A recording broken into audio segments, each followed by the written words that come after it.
khawvel hmun hranga min lo thlir tu tele he kan Mizo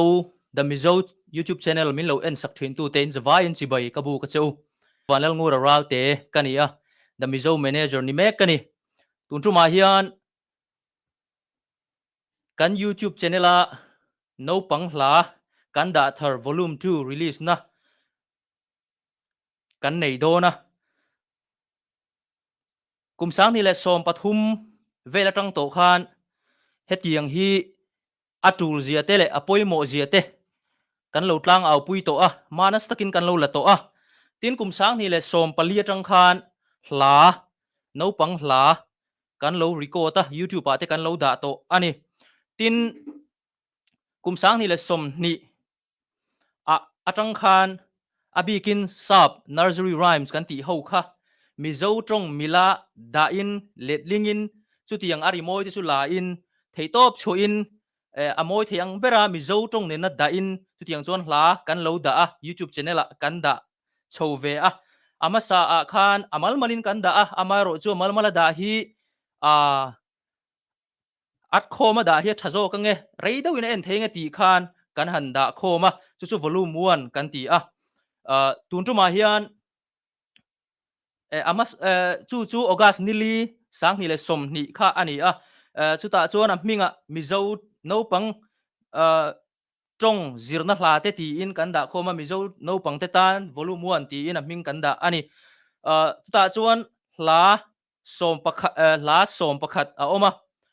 chung hla chuan a then chu hla ni a then chu thu te ni a then chu Naupang trong ten a then chu puitling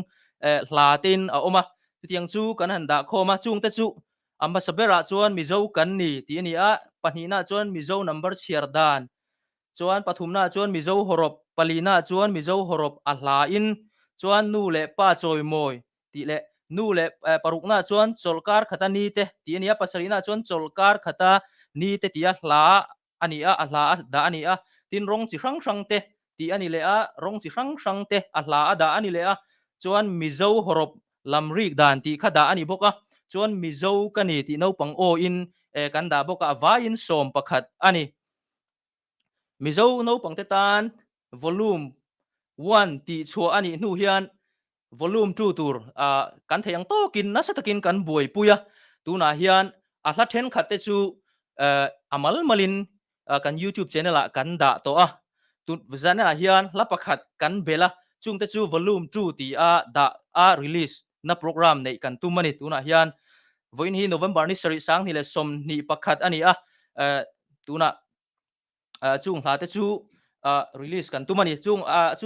hla te chu pakhat na chuan kanu ti ni panina chuan cho ei dona trong trai ti ni pathum na chuan zan mut dona trong trai ti ni palina chuan taksa peng hrang te ti ani pangana chuan taksa peng hrang te na china taksa peng hrang te ti kha athu ani chuan a hla in kan da boka parukna chuan lian dovan dara vori ti nung cha hram dan hrang ti kha ni chuan a hla ni boka kha chuan Mizo kani kalome ti kha ni le pariat na chuan ni tin ti dan tha ti te ni chung hla te chu voina hian volume 2 na ti release kan tu mani ṭangzarh kan tu mani chuan heng hla zong hi the Mizo website www.themizo.us download thein omvek ani tin voina hian volume 2 ṭangzarh tur kan ni amaro chu volume 1 volume 2 hi belbomin enge ni hatia sei taka en thei tura da kha kan tumbok ani chuan heng kan la zong te hi volume 1 le volume 2 te hi nasataka kan ngei tu ani Naupang te na hla kan thu le hla te kan trong te le kan horop te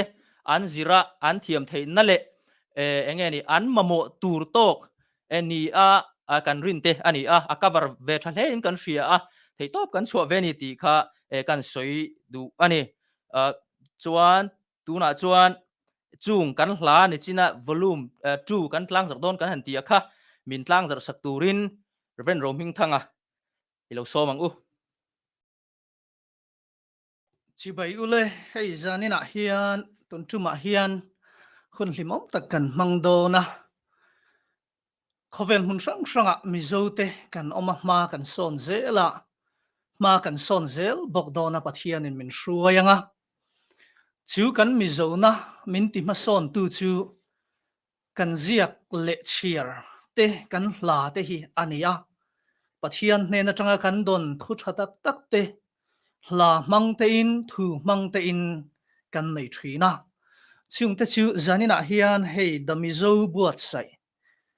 Mizo Naupangte tan volume 2 kan release don ania limom hle maya Naupangte tan kan ti rual khan puitling te po hian zirtur kan nga hle maya mitam takin kan hlok pui to a keini chung ko ngai po hian kan hlok puya hala USA piang Naupang fa pahni nei kan nia he da Mizo buat sai thu le hla mang hian Mizo tong kan zir ve mek zelani eng wangin nge kan tong zira tu ti in zo na om thina ma ni tong te chu zir ngai lova pian pui tong ania thiam mai o mani amai ro chu khoya po hian piang ila zorama Mizorama ani emo Burma Zofate zinga emo US le khawvel hmun hranga Mizo te zinga piang in Mizo ko khana loi ma ila kan tong hi zir zel alo tul alo ni a chuti tak maya tong lu min petu pathian chu kan tong kan hum hal na hian a choi moi thina ni tuntuma po hian Naupang te pual bik nima sela puitling tam tak hian kan la hriat ngai lo ani thaya kan hriat to kan lo thei ngil te po ani in arin oma ho u kan zain izirang u khai ti chuan tun lai khawela social media in kan nun alu khat em maya Naupang nau om nan kan han mang thina nau om nan ma ni tong ngei ma ni Mizo hla ngei kan nei zel thei te hi aro pui tak zetani ram khawmna ti in kan kowa foreign itimayang ram danga zo ram zo mek te hian heng hi kan ṭangkai pui zual zel ni in a hriata khoi muna pom ila ho u kan tong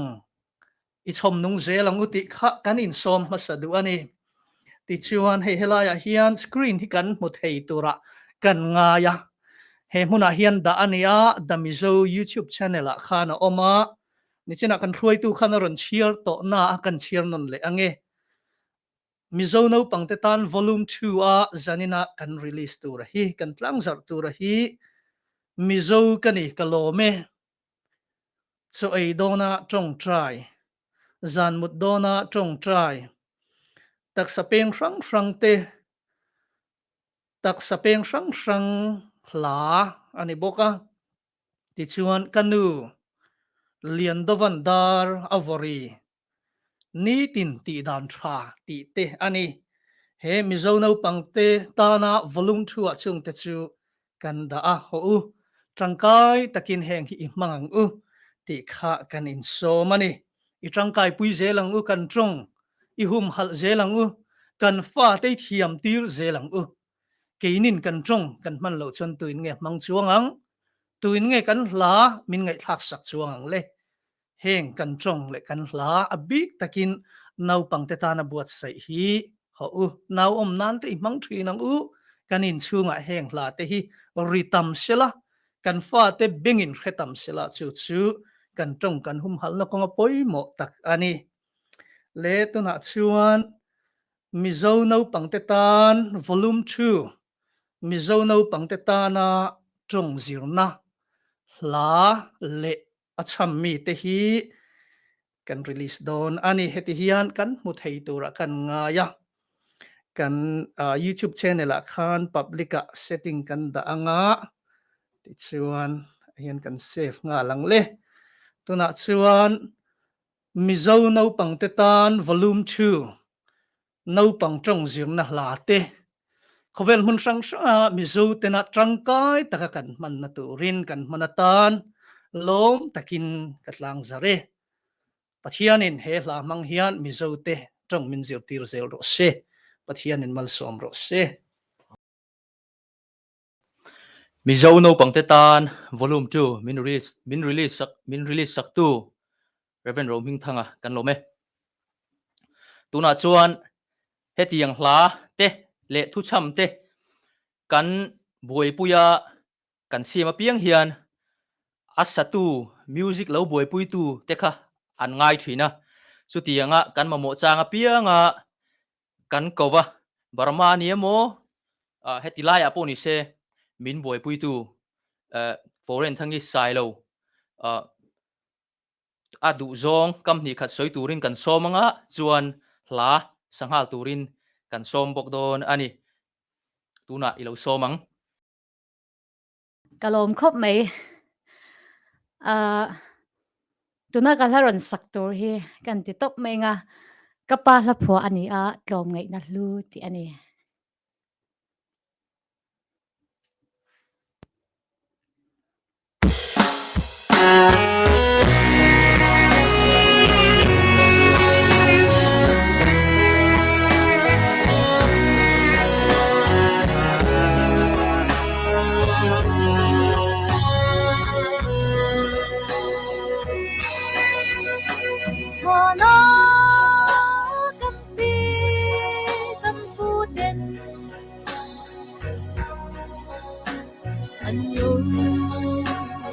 Trên có ngày na dẫu phố để tham vi ăn rau lót chia chu đi vui dễ lăng trăng lệ thar dòng tiền ô sông và lung đua dòng tiền kan to ngày na phát lovin suy lung hoa hin siri sôn sang u Zofate lung hoa dòng tên to ngày na gút xa mai chu Tana Rôm ngay tay te sena buồn khen bóng te khin mangin chẳng thở đến căn lâu sẽ sâu ta ô sông và lung đua dòng tên căn cho ngày na phát lovin suy lung đua hin siri sôn sang u Zofate lung hoa dòng tên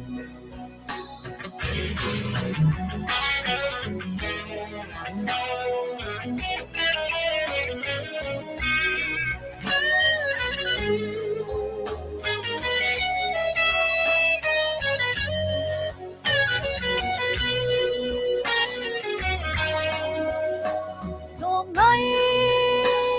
na lu vui riêng rô cần chân sâu phân lên tin cần thiên cần phiên na cần châu diệt hiang ít vui ringan thăng lên thar dòng tên ô rồi và lung đua dòng tên căn cho ngày na phát lovin suy lung đua hin siri sôn sang u Zofate lung hoa dòng tên Zofate lung hoa sông tình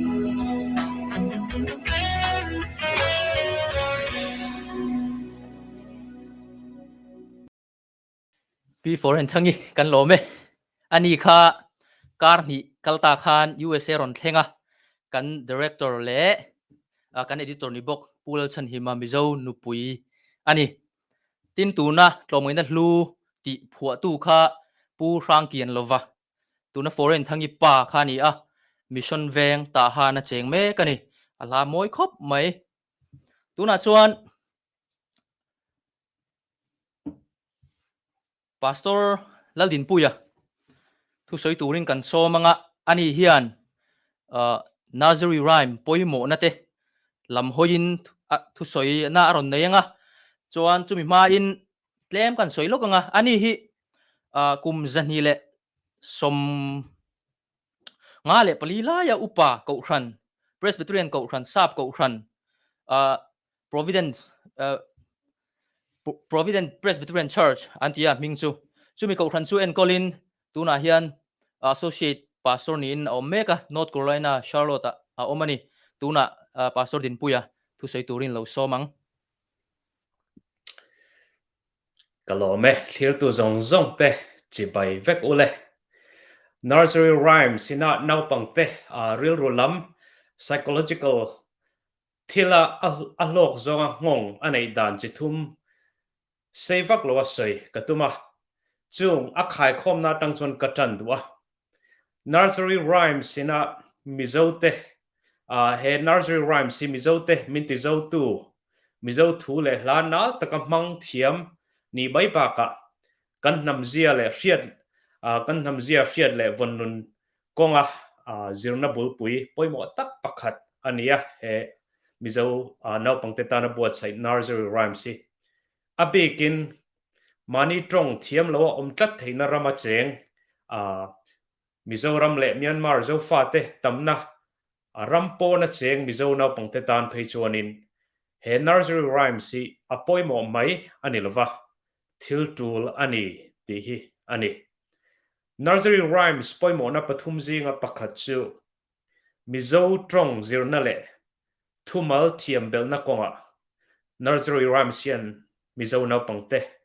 na satakin apui thei ti hi ni tuhril tuin engkim tan hun ruat a oma atiang deuin pathian hian in mi hring aduan dan konga hian kan kuma zir zela thiam thei bik le zir tur bik hi min lo ruat sak ania Naupangte hi thil an man chakin an thiam zung zung theya zirmi tan an zir chianna chuanin sikul kal rual kumngami naupang hianin thumal singkhatvel a hreturangai ania ten zir chiang tu Nagy and Scott anti kumsang nia an report na chuanin naupang hianin kumkhat chung lek hian thumal sang nia tanga sang thumvel zel an thiam bel angangai ania chu puitling tan chuan thailo thuka har ania Naupangte ro chu an thuak ala tha thil an man chak ema ten chung report te chu sap tong manga mangte zinga zir chianna ania tin zir chiang tu dangtena an mu chule pakhat chu heng Naupangte Tana abi ka buat sai nursery rhymes sianin thule la an hriat na konga nasa takin apui thinani ti hi an mu bel ania Mizo nursery rhymes Mizo te Tana nursery rhymes abi ka kan nei theizel hi alomom ema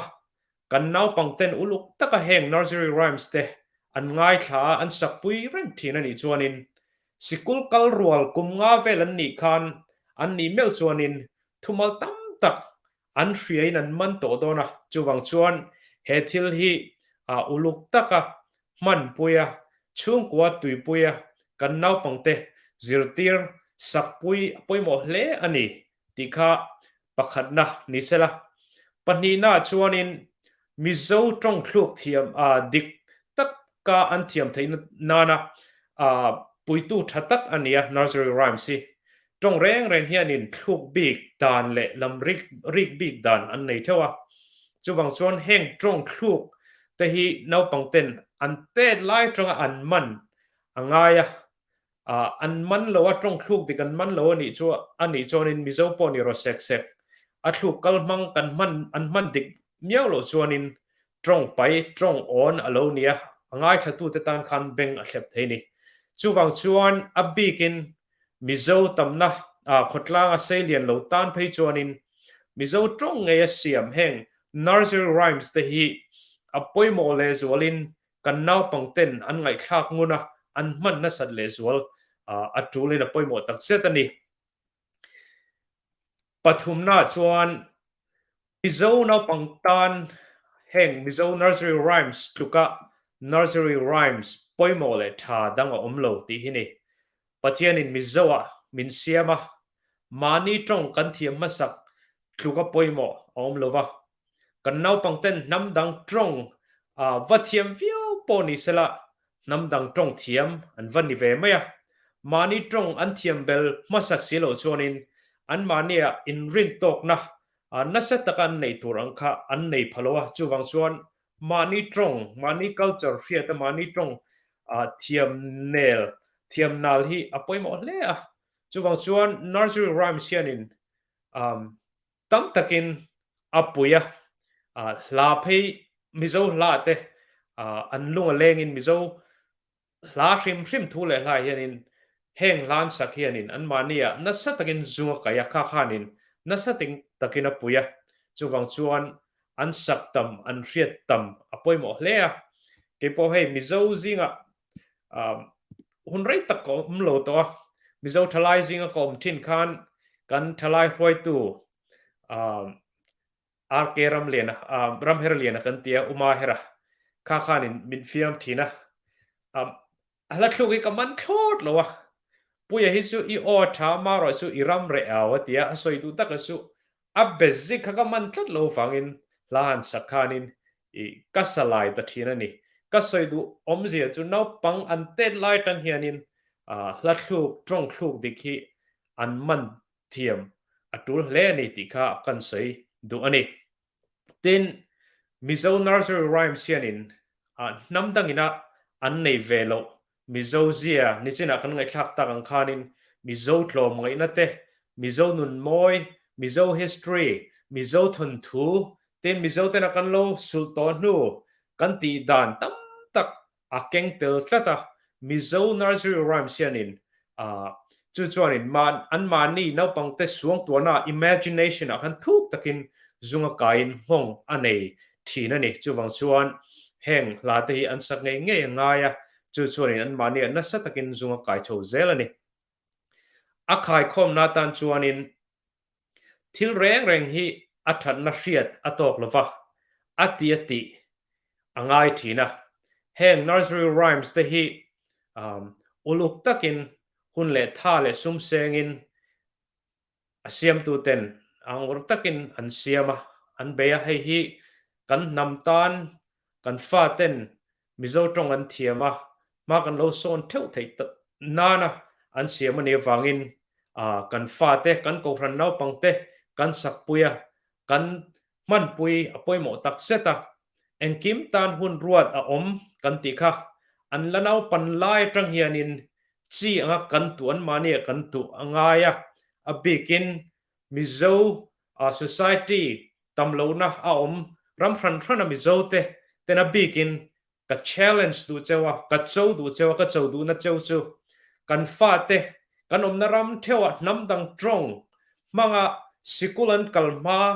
kumli kumnga an ni main heng la te thiam atam theng perin ien puin I thiam puin kan mizo zia hi man ro seti hi kain chou du na ania chumi tur chuanin kan ṭhianzahovin angaya kan fa te ti tak seta kan man pui heng la te kan sak pui angaya namdang thian te mi hlotling tak thian te an chung ko en kol dan kan en thin hianin an fa te sa pan ni point an mani trong po ni sela nikhata hen tar kar khattal chu an mani trong aziak le kha hi an chiar tira tin hetiang Naupang tana siam big la hi an ngai thak tir thina ni an fing ka ti ema an Naupan lai khan an fa te an namzia le thu le la kha an fa te khan an tu thlata chu tiang khop chuanin mani trong mang a sikul kal an fa te po chu tiang chuan an trong an nam lan zir tir thina ke ni Zofate po hianin he tiang thil lu tak kan nei hi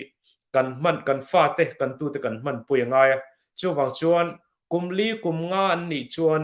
kan Mizo kan Naupangte hianin Mizo trong thiam tak ni theu ro se ti hi ka du sakna le ka trong trai na ni kalome ole pastor din puya kan lo me pastor din puya hi tuna hian Duke University a Doctor of Ministry zirme kani nakin loka doctor kan nei tur ani kan chuang hle ni ti kha kan soilang lok du ni tin the Mizo hian na sataka involved in contributor ani a theina zongzong te Mizo society Tana mang ani ti kha kan soi lang du bok ani tuna chuan tuna kan han release tak Mizo Naupang te hi sapla hemi Mizo te na kan tlang nil sa mai la tam tak nursery rhyme tam tak zinga tanga than chu a thuk lak khani chung te chu lat chuaka etiang kan Mizo tong ne na da mila anal thayang ber tura da ruwa mana boy puitu kan editor le kan director ni bok pul chan hima soidu nei te soiturin ilo som le ang ole in zavain chimbai vek ule khawvel hmun hrang anu le pa te min fui tu te le in hman ṭangkai dan min han thrila min ti phura kal zel tura tha min petu chakna min petu zongjong te chunga zanina hian alom thu kan soinon le duwa Mizo tong hi Zofate hian thiam zelila kan tong pathianina min lo pek min lo biak thin na ke ni pona kan lo biak thin na tong moi tak mai Mizo tong kan pian pui tong kan nam tong hi lo dam zel ro se kan fa te kan tha te local zel hi thiam tirin I chom nung zelang u tin thlir tu te khan fui du chewa ka thu soi top chu mi hmang chuan mor ka han bok ani kalome ole khati zong kha zanina kan program chu ani maya engponi se ka soi tong khan china kan atan tira ka soi ang khan he kan hla te kan thu te hi the Mizo website www.themizo.us tia khan download thei don ani ti kha kan soinon le du heng kan thu le kan hla zong te hi khawvel mun hranga Mizo ten kan man ṭangkai ngei kan beisei tun ma in volume 1 te in lo man ṭangkai pui to thin thu te kan hria alom kan ti heng voin nia kan han release tak te le amha mi te po ni sela in man ṭangkai le zel hi kan du kan beisei bok ani poni se tuna tan chuan khati zong kha ani in lo in omna thewa pathian in veng chau sela chhun tha mang tha jing tha ule